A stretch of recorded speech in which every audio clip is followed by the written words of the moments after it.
Welcome to the conversation colons pop. We're not doing that. Ever It was again. blurry. I'm sorry. Welcome to the conversation colons podcast. I'm your host Damien, my co-host Jared. Hi. Here, why don't you take us into the brewskis of the week?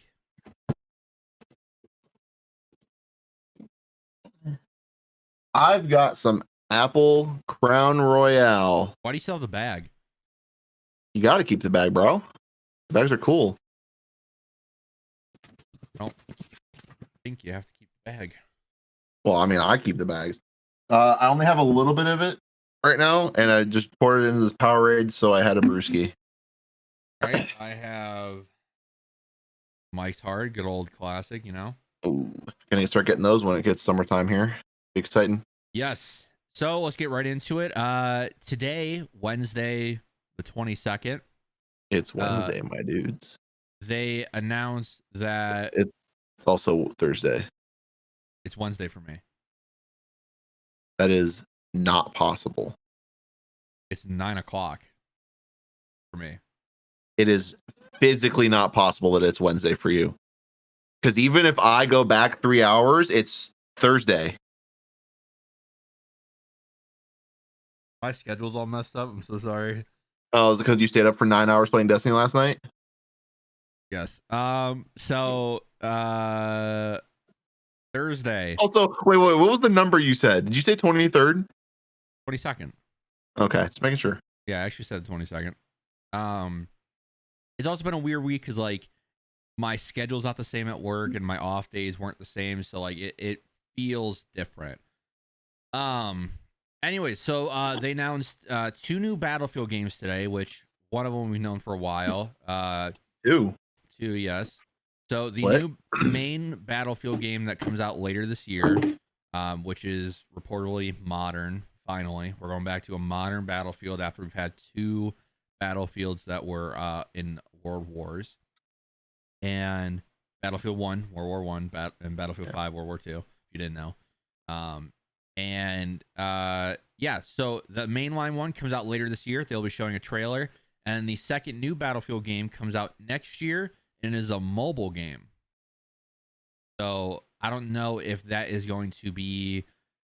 Presumably, it'll be like a Call of Duty mobile, where it's like a just a multiplayer kind of smaller scale 6v6. Hope not. Or they may throw a battle royale in there. Maybe there'll be a battle royale in this Battlefield, which Oh, Halo's they supposed can't to get have, any. by the way. Oh, yeah, they're not going to be able to do any better than Battlefield 5's It was so Battle good. Royale. It was so That was good. the best one I've ever played. Better than Fortnite, better than everything. Oh yeah. So yeah, 2 new Battlefields. I'm excited. I always play them. Battlefield 5 was not my cup of tea, and we played a lot of Battlefield 1, to be honest with you. Oh, dude, I fucking love Battlefield 1. The sniping in that game, crisp. Oh yeah. I just feel like Battlefield 5 just had a lot of tackiness and a lot of just gimmicks, I would say, like building defenses and stuff like that. Like you're just adding more layers that don't need to be there, to be honest with you. It was the fucking best battle royale we could have ever asked for in a Battlefield surrounded by dog shit, and that's unfortunate. If that was a modern, if everything was the same and it was in a modern Battlefield, I feel like it would still be pretty popular. Probably. But it was in a Battlefield that nobody asked for. It had the Infinite Warfare thing to it, where Infinite Warfare came out at the wrong time because it was the 3rd Call of Duty Jetpack game. Nobody wanted another one, and when it came out, it was nowhere near the level of Black Ops 4 or Black Ops 3. Sorry, Black Ops 3 is one of the best multiplayers ever in Call of Duty, and it was a jetpack game, right? And so Battlefield 5, 3 is probably everyone's favorite Battlefield. It's still, I think, the best Battlefield, and then Bad Company 2. And 4 was really good. And then you go to 1, which was good, and people enjoyed it for the 2 years, but then they were ready to go back to modern. That's where Battlefield shines. And Battlefield 5 comes out, and it's cool, but everything that made Battlefield 1 cool was only cool because it was something new. When you do a second time, it just... And plus, the maps were just... I mean, Battlefield 1 had fantastic maps. Mount Decrapa, I think's what the name was, where it was the huge giant mountain that you go up to, and the blimp crashes down. Or I forget what happened. It could crash. Yeah. So I mean, Battlefield 1 had a lot of great maps. But That one had the turrets that you get in, like the big turrets. Yeah, that was cool. That's the best map in the game. Then you had the desert map, which was also really good. Which was the beta map, I believe. With the giant train, which was fantastic. The guns felt great. But Battlefield 5, they just didn't nail it on the head. So hopefully this one is really good, because I need something. Like, dude, I need Battlefield again. It's crazy thinking about like how much Battlefield we played, how much we loved it, and like how long it's been since we've had a good one. Yep. That's gonna be huge. Yeah, it's been huge. Quite a while since we've had a good Battlefield. And then the mobile game, I'm not gonna play it, to be honest with you. So who would? You care less. Crazy people. Well, Call of Duty Mobile is pretty popular, apparently. But speaking of pretty popular, so Jared, Cyberpunk came out last year, right? And you know, it had pretty good reviews. And then like the bugs, and like it had good reviews, but people mentioning the bugs obviously like caused people to not buy it. Okay. Mm-hmm. It sold really well. It was like the #1 bought game last year. It sold more than The Witcher or whatever. Anyways, I want you to take a guess. So remember, everyone was talking about how they were going to get refunds. Everyone was enraged. The media made it like this huge big deal. Okay. Yeah. Percentage wise, how much percent, or what's the percentage you think was returned from sold games? Less than 10%. Yeah, it is. Keep going. 7. Actually, less than that. 3. It's less than that. 0.9. It's more. It's 1.6% of copies sold were returned. Now that if the game, I think the game sold 60 million copies. I'm pretty sure. That just goes to show that a lot of people were going to talk shit and then not return it. They still wanted to fucking play it. They wanted the game. They're just mad they didn't get what they wanted exactly. Right. They wanted to make the angry noises. Pussies.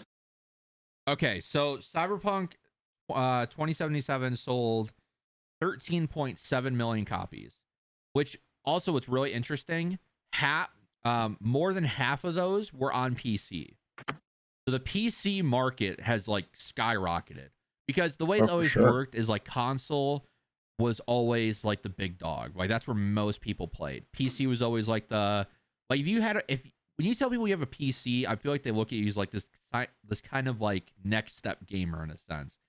That's how I always viewed it. I felt like you took gaming more seriously, if that makes sense. That's fair. Because you're paying over $1,000 for something, you're buying all the equipment for it. Like, you know, it's just you're getting higher frames. So I always looked at that when I was on console. Okay, not the same now. So, 13.7 million copies, right? So, let's see.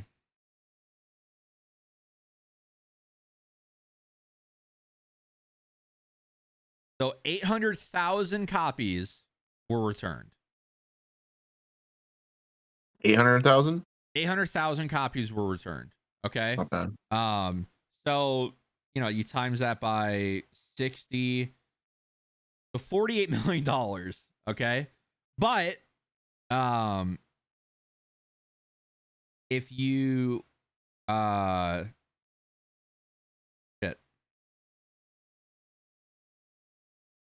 if you do the math of what they still like had, like people, you know, still capped and still played through, they made $786 million. That's not, you know, bad. That's almost $1 billion off of one game. That's not bad at all. Like to us, that 48 million or whatever number I said seems like a lot, but that's a drop in the pan for them. Because I think the game costed or cost 200 million to make. So I mean, you're talking about 500 million in profits. That is nuts. That is, yeah. And obviously, like, yes, they lost faith, like, from people. Like, people are going to be more hesitant coming in, but the game overall was good. If the glitches were out of the game, it was a great game. That's fair. And so I feel like a lot of people, like, and they've apologized. They're doing everything they can. I mean, hey, they didn't have to offer refunds the way they did. And they said, we'll give you a full refund anytime right now. So good point. They really, I mean, they could have been like, sorry, you paid for it. Yeah. They didn't make any excuses. They came out and said, hey, our fault. We shouldn't have done it. Shouldn't have done it. And hey, I'm glad it worked out for everyone. If you wanted a refund, you got it. If you didn't, you got to play it. And right now it's in the best state it's ever been in. So in a year, this game will be phenomenal. People will talk about it. It'll never be The Witcher 3, but it's okay. Now they can fund another Witcher game, which they've talked about doing. They should. So, PlayStation said, or the lead CEO of PlayStation said that the PS5 or the PlayStation company has invested in some more exclusives than ever, and the PS5 will have the most exclusives than any other PlayStation before. So starting next year, we'll be seeing, 6, 7, 8 exclusives a year on the PlayStation 5. That would be my guess, because on PS4, you got about 4 a year. You probably get like 2 main one, like 2 really big games, and then like 2 smaller indie games. So next year you'll have Gran Turismo, you'll have God of War, you'll have Spider-Man, you'll have, there's another game I'm forgetting. You'll have another game anyways. So 4 big games. So I'm sure they can push out another 2. But anyways, so a lot of games coming out on PlayStation 5. Xbox still nowhere to be found. We just got Halo, which they're quiet right now. They have not shown Halo in like a month, like new screenshots or nothing. So one of my favorite games when I was younger was Knights of the Old Republic. It was an Xbox original exclusive. Obviously, that is where Revan came from, one of my favorite Star Wars characters. And apparently that game is getting remade by a studio called Aspyr, and that should be coming out in the next, I think they said like 3 years. So Jared, did you ever play KOTOR? I did not, unfortunately. I've seen a lot about it. I've watched videos, watched lore videos, and fucking love that shit, but I've not played it. Some of the best lore for Star Wars. I mean, you had Darth Nihilus, Revan, I think, being a lot of people's favorite character, and the story, especially in the first game, is just fucking fantastic. Do you know when you played that game? Gosh, what grade or anything? Cool. It was 2005, I'm pretty sure. So way before I knew you. Yeah, so I was 6. Oh, okay. Well, because I was gonna say during middle school, like, 5th grade going into 6th grade, and then 6th through 8th was when I was really into it the most. Is when I was like looking up Star Wars lore. That's when I was like the biggest Star Wars fan that I was. So I was curious if maybe you were playing it at the same time we became friends. But I guess not. No, I don't really think there was a big main Star Wars game when we became friends. Because Force Unleashed 2 came out. Actually, that was probably the last Star Wars game that came out. Well, I was gonna say a lot of like the big games. Excuse me. A lot of the games that were big came out when Episode 3 came out, which was 2008. I want to say. No, before that. No, it was before. It was 2006. Before that. Or 2005. I think it was 2004 or 2005 was when Episode 3 came out. So. And then it was like, and then the following years, I know 2008, 2009 were a bunch of big releases for Star Wars games. And that was like it. That was like the last major ones other than Force Unleashed, like you said. Right. But yeah, that was a good time for Star Wars games. Obviously. Yeah, the movie tie-in game was really good. That movie came out in 2005, so probably the same year next year those Star Wars games were coming out. Yeah. But Force Unleashed, I think, was 2008 or 2007, and the second one was a year later. So no, I swore they were like 2010 and 2011. Was it really that? Yeah. Fuck. Yeah, I guess I was playing that in the Wii. I did play mine on the Wii too. Really? Yeah. Holy shit. I remember playing the first Force Unleashed on the Wii the whole way through, and then when the second one was coming out, I remember being in Target and playing it on like whatever console, like the Xbox or whatever. And I remember playing it with a controller and being like, this is horrible. Like, how would anyone ever play this not on a Wii, like nunchuck and Right. shit? And here I am So today, like I could never go back. right, Force Unleashed came out in 2008, September 16th, and then Force Unleashed 2 came out the next year. Really? Yep. That's right. Force Unleashed 2 is kind of rushed though, so it never really It was got the, really bad. yeah, never got what it deserved. I fucking love those games though. Star Killer is a great player or great character. Good. Too bad he's not canon anymore. Yeah. So also the new Call of Duty season came out. Now, if you're looking to talk about Warzone, this isn't the right place. I could care less about Warzone. All I know is they fucking nuked the map, but it's the same map just in the 1980s.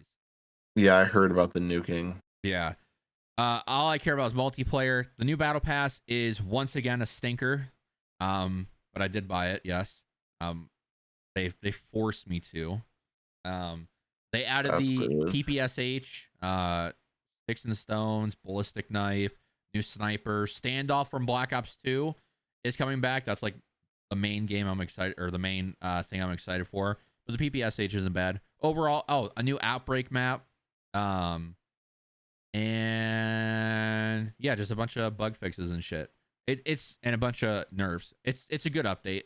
I still won't play it as much as I have other ones. Right. I mean, there's a lot of stuff broken in it still. In the update's Not broken surprised. even more stuff, but it's still a fun game.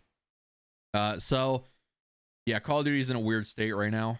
It's kind of all we have to play that's like consistently updated. And then before we get to our 2 reviews of the episode, Jared, we have recently gotten back into a game. Would you like to say what game that is and your thoughts so far? Destiny 2. Yes. God, I don't remember. I think we've talked about what we've done on Destiny on the podcast before. So Yeah, we have. We won't go into like the specifics, but we've gotten back into it like hard. Yeah. And I think this is going to be the game that, like, what I always loved about Destiny, I can always like play it like Call of Duty back in the day for me. I could just turn on music and just grind and play all night. And Call of Duty's not like that anymore because you have to pay attention, and I want to pay attention. With Destiny, last night, you got off, I turned on my playlist with like 700 songs in it, and I grinded for 6 hours just playing.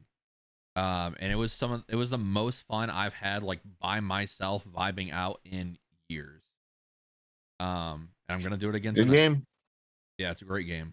And I'm gonna do it again tonight probably, even though I don't know when I'm gonna grind because I've done everything else. But yeah, that'll be my game I can just go back to. But yeah, we've been playing a lot of Destiny 2 lately.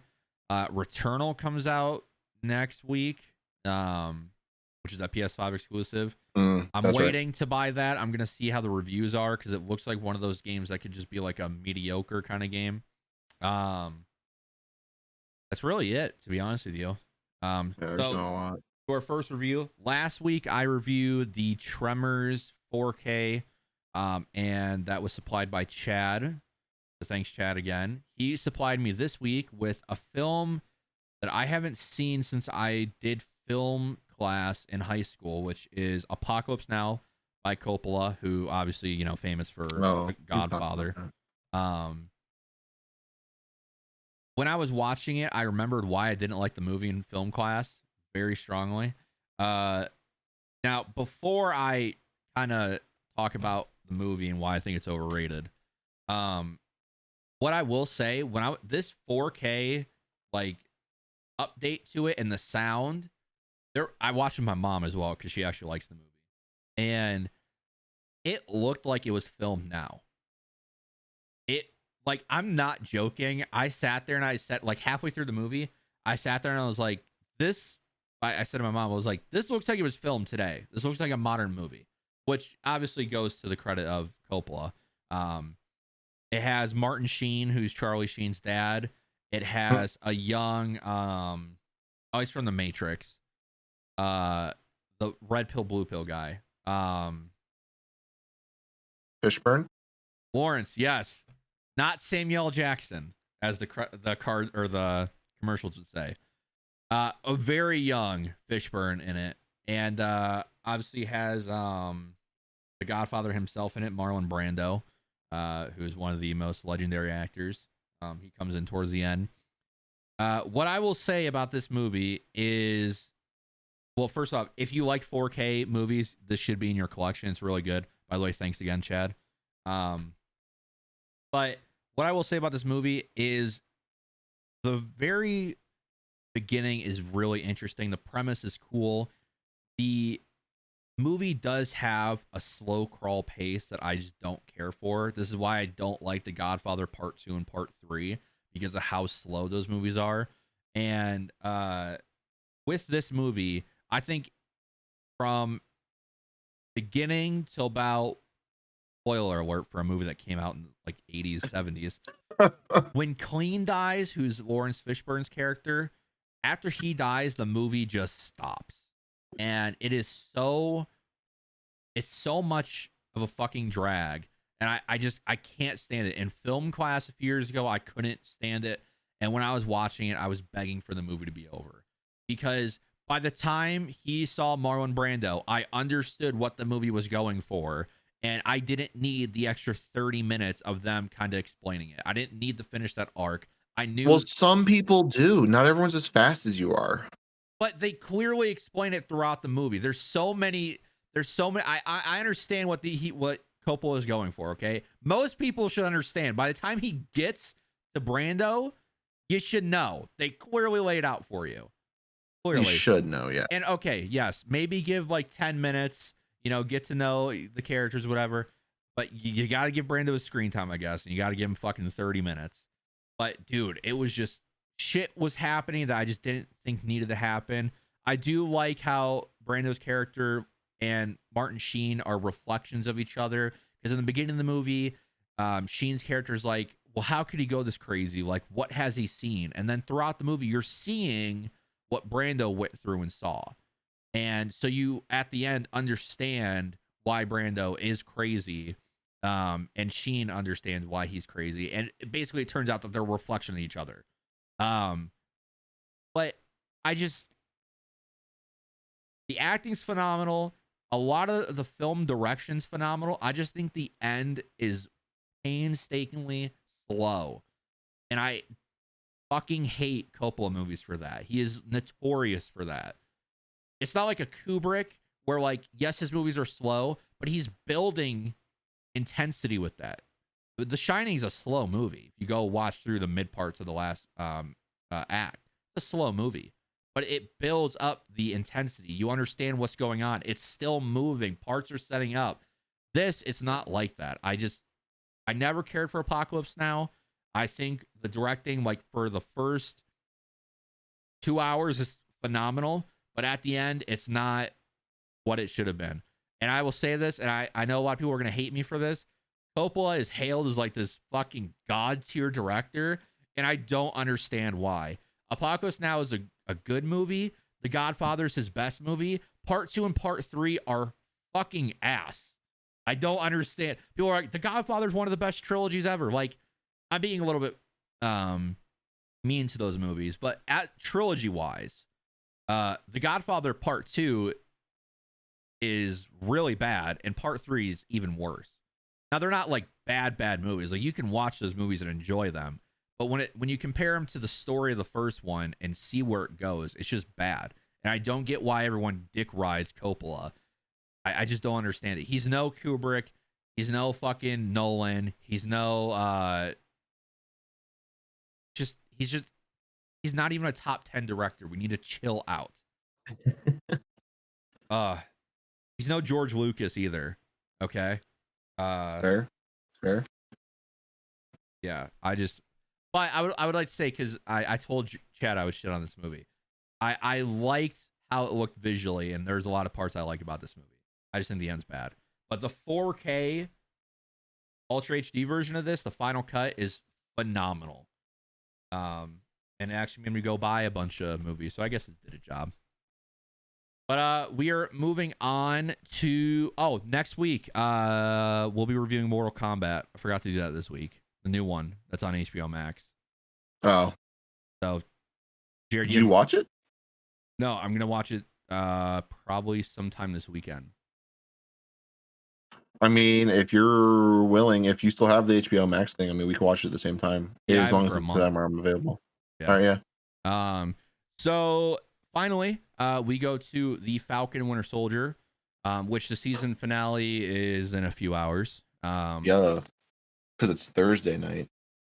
Yep, not Wednesday. Dude, today's just been one of those days. I forgot my Yeti at work. Oh, that's rough. Yeah, I've done that before. I fucking hate that. Yeah, and I know it's safe. I know it's not gonna get stolen, but still like freaks me out because like of how expensive it was. Like, I'm sitting here like I need that in my possession. Yeah, I get it.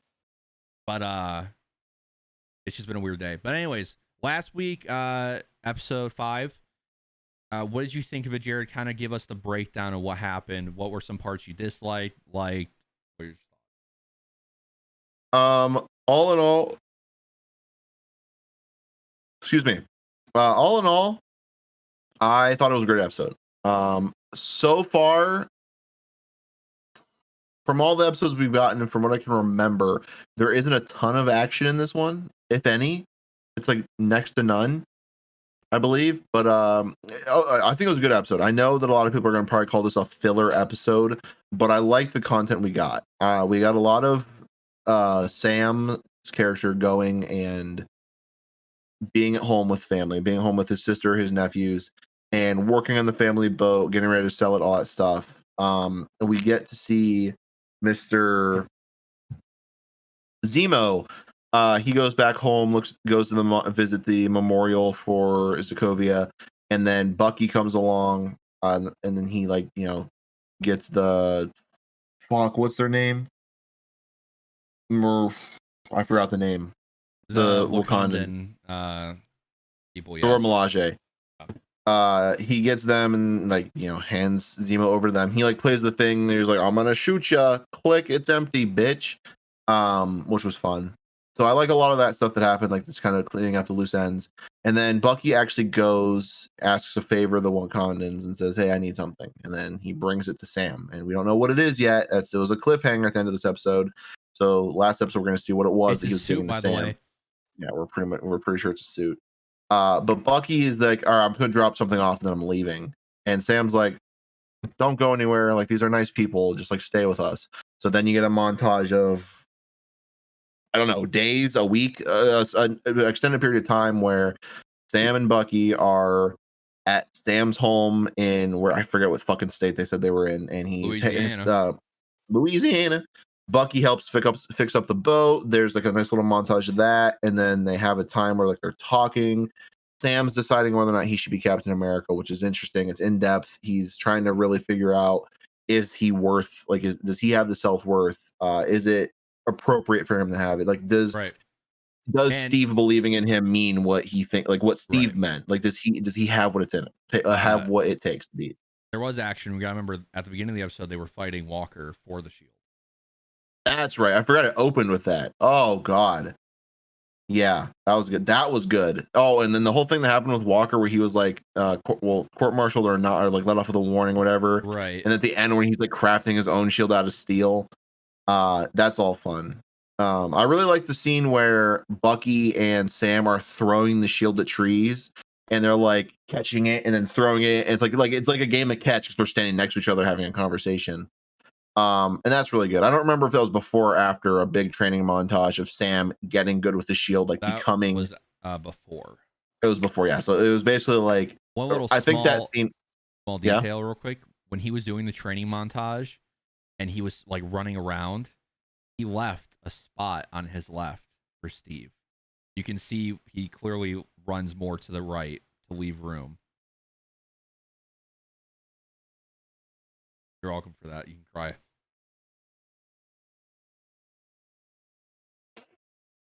Yeah. Which we're about to watch that scene Friday. Because I'm not gonna lie, It's hard, man. Yeah. I'm like Hard. holding back some tears thinking about That that. is hard, yeah. Thanks for that. You're welcome. So anyway, there was a good montage scene there. And so yeah, Bucky and Sam decide who should have the shield. Bucky is like, oh, like you deserve it. And he's like giving Sam this pep talk. And then Sam's like, you know what? Do you want some tough love? And Bucky's like, sure. And then Sam tells Bucky to go and do what he needs to do. And basically, I don't know if anyone else interpreted it this way, but he went and told him, go and talk to the dad. What the fuck's his name? Basically his neighbor. Like, go talk to the dad. Tell him, like, make an actual, like, I forget the word for it, but basically help these people like know what happened instead of them wondering. Like, that was his tell them point, what it was. because he said you have information that they don't know and they need to know. Yeah, that no one else can know. Yes, exactly. And you that give was them closure.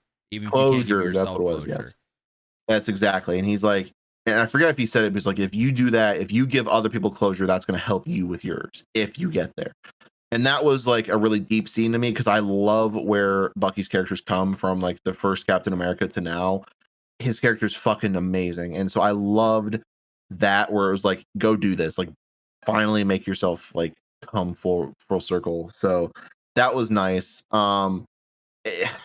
I'm just excited to see this last episode, because they left us in such a cock block cliffhanger that, like, thinking about this last episode just makes me want to see this newest one even more.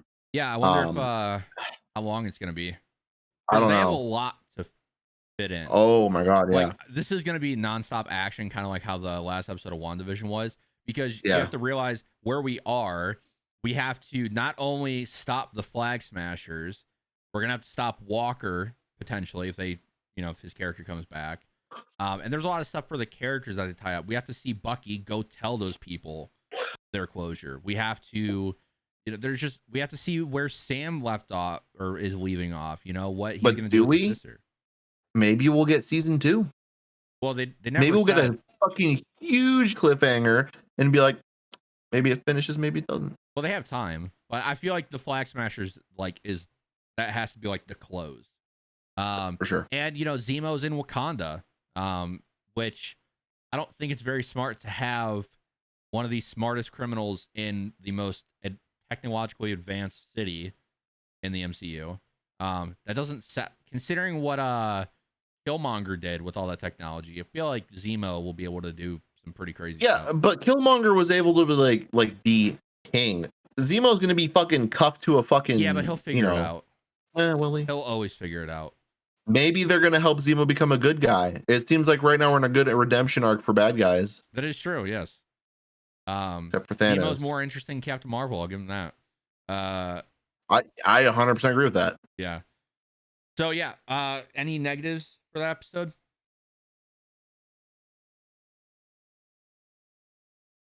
Oh, we also got the confirmation that Walker's friend is dead, like fully. Yeah. Did we? He's dead. Oh, that's right. Oh my god. Yeah, that's right. Oh, when Walker's like at the parents' house of his friend, and he's like, don't worry, like, I wasn't gonna let the guy who did this get away. And then they're like, we know you wouldn't, sweetie. And they're like hugging him and shit. And then he walks away, and you can see in his eyes, he's like, I just fucking lied to these people. I have to go kill that fucking whore now. Like, he's bad now. Like, that's pretty much what did it. I fucking forgot about that. I think sorry. No. One of the big negatives of this show in general is I think Walker has a very interesting story and a very interesting premise, but it's being overshadowed. So I don't feel like it's as strong of a story as it should be, because what's happening is there's so many different arcs going on, and so many. It's Death by a Thousand Swords. They have so many interesting characters and so many interesting arcs that one has to be overshadowed. And last episode, Walker was overshadowed. Yes, he had that emotional moment with them, the family, and then he had that sit down with that one mob lady. But after that, he's nowhere to be found. He doesn't get to continue. I feel like overall, out of all the arcs, Zemo has the most interesting. Bucky, Sam, obviously Sam's relationship with his sister. And then you could go into maybe Walker. Sure. But go ahead, go into your downsides if you have any. Oh, before I do that, I was just gonna say it would be interesting to get a like spin-off like mini series where it's like Captain America the show or the TV show, and you get like Walker's perspective of these events. Like it'd be interesting to see his shoes from signing up to be in the military, getting these medals of honor, all the things he has to do, meeting his friend Lamar, all of it to be like, hey, we want you to be the new Captain America. Like it'd be cool to see that because of excuse me, how much excuse me, how much we've missed from him because like you said, the arc is gone, or like we just haven't seen his arc. It'd be interesting. But yeah, the downsides I was trying to say before, I don't really know if there's anything that I would consider like a major downside. Uh more along the lines of something I just didn't like, and that was the French guy coming back. Oh yeah. I saw him and it pissed me off. It straight up just angered me seeing him because it's like that Cap kicked his By the ass. way, And that was St. Pierre, George St. Pierre. He's a UFC fighter. really? Yep. Didn't know that. But yeah, I saw him and I was like, oh, I don't like that. I want Steve to take care of him, not these guys. But I think it'll be interesting if he is like a big fight or a big boss, bad guy fight him stuff, words. I think it'll be interesting. But yeah, that was the only thing that I would call like a downside is I just didn't want him to be there, and seeing him kind of upset me. Right. Other than that, I thought it was a very good episode. I mean, I think like we talked about Walker last week. I said that I liked the theme that they were going for with Walker, where he has everything Steve has but something. And so I really thought that the way they were going to go was like him getting into like this power hungry kind of thing, which he kind of did. But, you know, I was waiting for that moment where he goes, I have everything he had. And then like him realizing he doesn't have whatever they wanted it to be, his heart, soul, mind, whatever. I don't care. Yeah. And so they set this up this whole season. And last episode, there was no payoff for that. And I feel like that would have been the perfect payoff because he's at his worst. And it would have been great if someone gave it to him. Like maybe in that first fight, if Bucky and Sam said, like, you may have everything he has, but you don't have this. And then walk off and leave him with that. I feel like that would have made his emotional struggles more impactful because they set it up so well and they haven't paid it off. Now, this episode, they may, but it's just not going to feel the same because he's already had his down emotional sides. See, I can agree with that, but like I think the scene where he was in front of the fucking like senators or whatever, where he was like, "You made me," like that part, I thought was kind of like his not what you're saying because I agree with you entirely, but I feel like that was the close like second to what you said, like just being like, "You guys, you made me what I am." Well, like it's yeah, they made him, but they didn't take into account like he's still a person and like he wasn't going to stay what they wanted. Right. Well, and that's the thing. So when with the scene that they were building, he was doing everything Steve did. Government made him Captain America, right? You got the super soldier serum. He lost his best friend. And both of them, you know, I mean, Bucky obviously stayed alive, but Cap for a while thought he was dead. So they both lost their best friend. They both wanted revenge. But what happened was Steve had the heart and the mind to not go down that path. He remained pure. Yeah, and so I feel like with Walker, it would have been good if someone pointed that out to him. And I just feel like it would have made it a more of a complete arc. But I'm excited to see what he does this episode, if he's even in it. But I'm really excited. I thought the episode was pretty good. There was some slow moments, but it's not one of the stronger episodes. I'm sad Zemo's gone. Like Daniel Brühl is a very great actor. And he is one of the most interesting villains that the MCU has right now. And even if he becomes like a good person, kind of, or like if he becomes like a Loki, where he's like good, but then he can also be bad. Which that comes out in like 2-3 weeks, I think.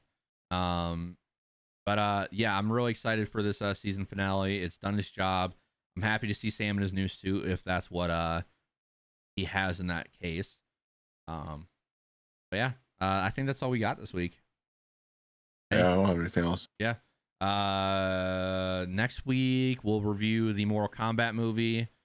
I think Returnal's out early next week, so I may buy it and just go ahead and review it. But yeah, we're playing Destiny, so we'll continue doing that. We will see you guys next week. Thank you for watching. Make sure to like, comment, subscribe. If you are on iHeart, you follow us, Spotify, iTunes. Follow us on TikTok. I never got to post because TikTok's a bitch and it won't let me post clips. I have to figure it out. I'll be posting sometime this week. It'll be a link down below. So thank you guys for watching. This has been a Conversation Colons podcast. Bye, guys.